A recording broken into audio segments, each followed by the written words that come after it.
Yugi peoples, welcome to the Player Spotlight. Today I have on camera somebody who is very dear to me, in fact, because he's helped me a lot since I come back into the game. He's like a triple threat because he's a judge, he's a player, and he's just an all-around great guy. So let me introduce y'all to Big. What's up, Coop? You alright? Yes, sir. Yeah, yes, sir. Why don't you go ahead and tell us why you love Yu-Gi-Oh, man? Absolutely, man. When I hear that question, I hear the theme song, the original. It goes back to that for me. Waking up early or staying up late to watch the show was a lot of fun as a kid. Seeing the cards being played, opening packs when I was little, and playing on the playground.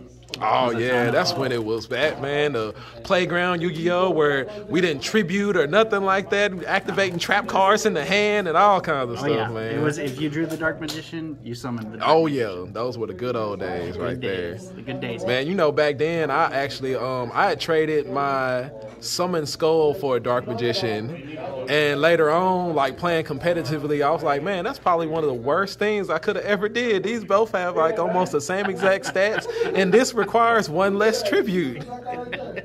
You know that at the time. You were balling. Did not. Exactly. You know. Did you ever do anything crazy like that? Gosh, no, I wouldn't say that. I think back in those days, my favorite card to summon was like 7-color fish. Oh shit, that's what's 1800 beater. Yeah. It was just so fun. And then playing a lot. I remember a lot of burn decks were running around at that time. Oh and man, it was never fun to get burned to death. Right, especially when Chain Strike was a thing. In that context. Yeah. I really didn't get started competitively until about the Lost Millennium, when the Heroes came out. That's when I really started going to tournaments, started having a lot of fun.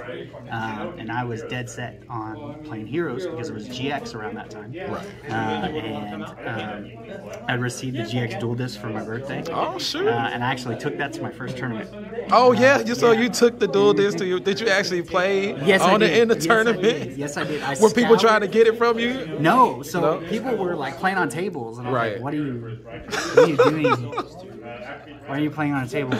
Like, you're a duelist. You should have one of these. Right. These things here. It's like y'all are wrong. Right. It was a table just like this, very similar. It was set up. And I just went, bam, here it is. Before the tournament, I didn't have a Fling Wingman. Fling Wingman was my favorite card. And I didn't have it. And I remember scouring that tournament beforehand, asking people, do you have a Fling Wingman? Do you have a Fling Wingman? Do you have a Fling Wingman? Finally, this little kid was running around. I was like, yes, I have a Flame Wingman.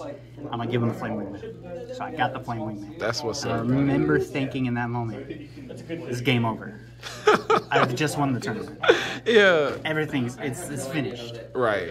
And I remember opening Judge sets everything up, and I'm kind of like, okay, you know, I find my table, and I sit down. And then, you know, it's this little motion right here, bam. I got it, ready to go. The opponent pulls out a mat. I'm like, what are you doing? Like, you're whacked. Like, you are insane playing on a mat.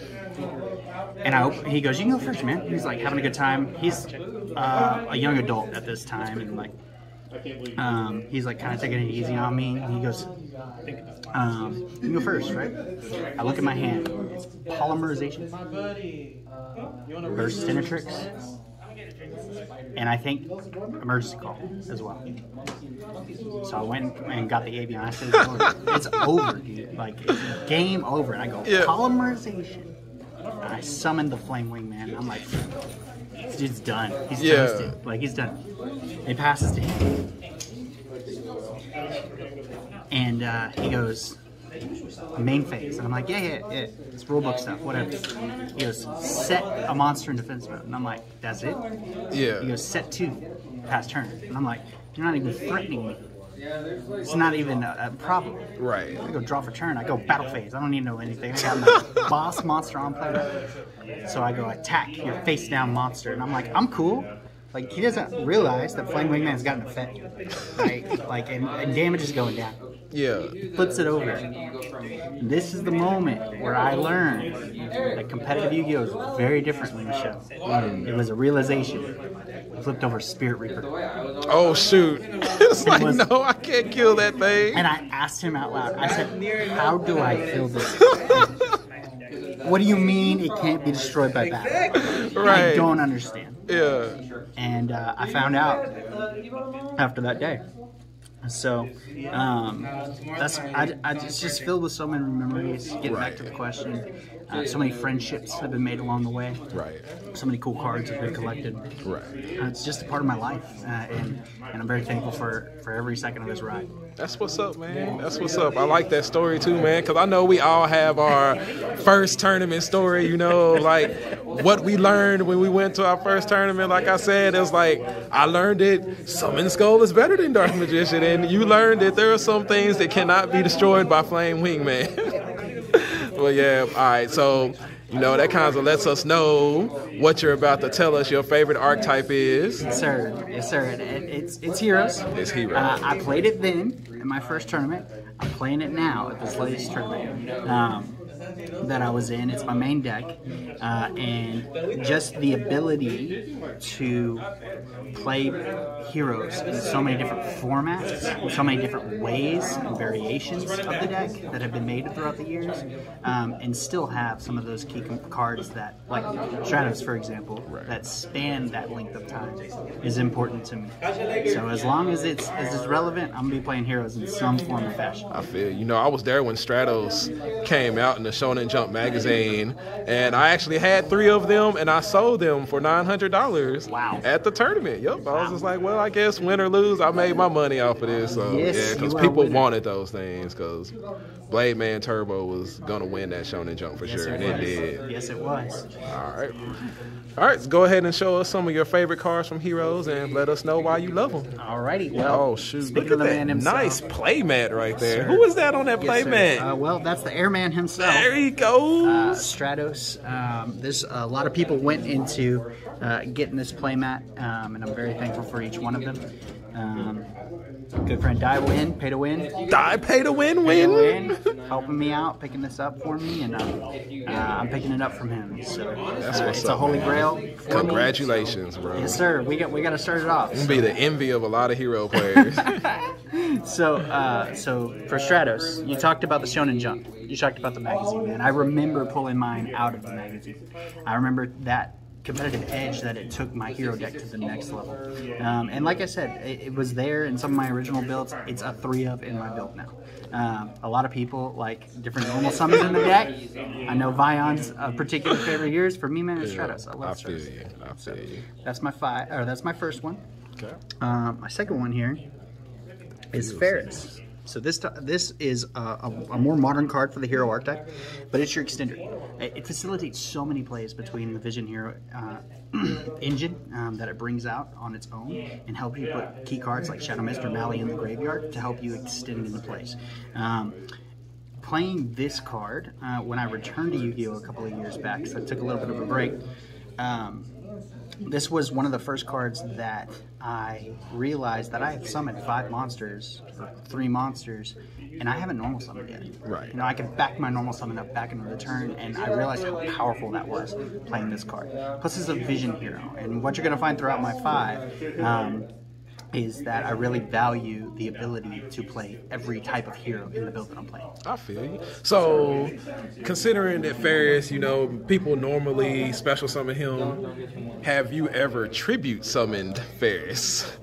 So, yes, absolutely. And it is come up most after I was kindly reminded that tribute summoning and tribute setting is a thing to help you activate your Lightning Storm if you draw into it turns 2 and 3. Okay. So there was times where I was playing against problematic back row where I would tribute set and then activate the Lightning Storm. I feel you. That's what's up, man. And then also you can fusion with a face down card. So that is activating true. Poly, you got plays for days after that point. This man with the... Say hello to Neos. That's the man right there. Die Pay to Win. Yes, sir. So my third card, Dark Law. My best friend, Loved Dark Law when he was playing the game. He came out when I was in college. And Heroes, with the introduction of the Hero Strike structure deck, there was another time where it was like, whoa, hey, Heroes are still around. Heroes are still getting support. And it signaled to me like, wow, like Konami hasn't given up on the hero archetype. They enjoy the hero archetype. And it was so cool to get that support in an easy, accessible fashion, right?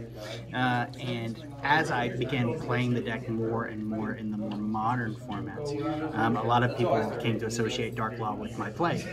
When I sat down at the table, they expected to get Dark Law. So it kind of became synonymous with me showing up to a tournament. So Dark Law is the absolute man. A lot of friends helped me to max rarity out the Dark Laws. It's been a dream, and I'm just thankful for each one of them and the ability to get to own and play these super cool cards. I feel. Sir. Alright, so number 4, Evil Hero Malicious Bane. This guy right here is I like to think of him as a backbone of a hero deck. A lot of hero players like to combo out and have that be their board. Well, that's wonderful and the way to play the deck. But Bane is the backup engine in a lot of ways. I know there was some talks about cutting the engine for hand traps. Do you need it necessarily? No, you don't. But having a Raigeki that can't be destroyed by battle or card effects and that gains attack comes in so clutch when your board gets broken and you have enough gas to get to him or set up for him to come around on the backswing, OTK, and push for game. So when you use Malicious Bane in certain matchups when you're going first, do you always just keep him in there or do you side it out sometimes? I always keep him in here, but I will set up for him for turn 2. I will also, there are times, very, very rarely, where I may need some sort of body after getting nibbed. I'll hold it for there, but usually I'm holding either the Miracle Fusion for that time or the Fusion Destiny at that point if I suspect nib is in it. Just to have some sort of body on board in an emergency case. There are times where I have summoned him in that regard, but he's always there. He's never out. Yes, sir. And the last card, Destroy Phoenix Enforcer, man. Oh, the carrier. Yes, sir. So this card has taken Heroes to a lot of new heights in terms of relevancy with its splashability in so many new decks and strategies, whether that's PK, Drytron. It seems like everybody's running Destroy Phoenix Enforcer, which that's fantastic. They get to see the fun of Heroes in a sense. But for the hero deck itself, Destroy Phoenix Enforcer is a gift of a card. It gives us a lot of resiliency. The attack modifier is huge in a pure hero deck, and its ability to non-target destroy is just absolutely wonderful. There's so many different ways you can do it. In releases, I struggle to find a time where I woke up on a sneak peek day and I thought this is Christmas. But when the set with DPE came out, Burst of Destiny, the morning of, I was up at 4 a.m. wired, ready to go, ready to pull my DPE. I bought one box, got my DPE, got my denier. So it's been set ever since. I feel you. So, you know, like one of the things us hero players love is Fusion Destiny. We love that card. Yes, sir. And with Fusion Destiny right now, we have the choice to go DPE and Plasma, or we could go with that one card Dark Law play. So, you know, going blind first against your opponents, what are you most likely to do? So, a lot of times your hero combos will be what your hand can offer. Right. I have, since the release of DPE, I have been more Plasma DPE. Okay. In the event that it gets broken, the DPE gives you the resiliency that you can come back from, and it's also allowing your Plasma to stay on the field longer by reducing the attack stats of your opponent's board. So I usually go for that. Once I see that Dark Law is beneficial in games 2 and 3, Dangerous is it. Dangerous is the way. A lot of hero players cut that card. I will never cut that card because, like you alluded to, it is a one card way to Darklaw. And if you don't have that fusion monster in your extra deck, you're not going to get that. Right. So, it really just depends, but blind, I'd say Plasma DP. Plasma DP. I feel you. All right, bro. I appreciate you. You want to do any shout outs before we end this? Yes, sir. So I got a shout out Sci-Fi Factory in Keller. That's my locals. I'm one of the judges on staff there. Learned a lot. I've grown a lot. Made a lot of friends along that way. Timothy Scott behind the camera, giving me the opportunity to talk to you guys today. Colby Ford, my test partner.